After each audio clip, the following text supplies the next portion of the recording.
की बात है, एक बार एक चींटी एक पेड़ की शाखा पर चल रही थी। वो पेड़ नदी के तट पर था। अचानक तेज हवा के झोंके से वो चींटी नदी में गिर पड़ी और बहने लगी।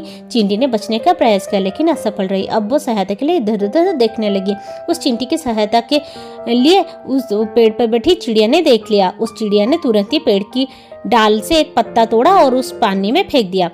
चिंटी उस पत्ते पर बैठ गई और चींटी पत्ते के ऊपर बैठ के नदी के किनारे आ गई। इसी प्रकार चींटी की जान बच गया। अब कुछ दिनों के बाद जंगल में एक शिकारी आया और उसने उसी पेड़ पे बैठी चिड़िया के ऊपर निशाना साधा। चिड़िया को इस बात का ज्ञान नहीं था कि शिकारी उसकी जान लेना चाहता है। वो चुपचाप बैठी रही। तब चिंटी उस वृक्ष के तट पर बैठी थी। उसकी नजर शिकारी पर पड़ी।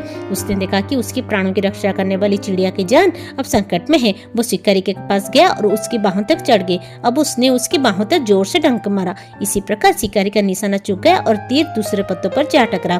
चिड़िया ने नीचे देखा कि शिकारी उसका जान लेना चाहता है। चिंटी ने उस चिड़िया का जान बचा ली। कर भला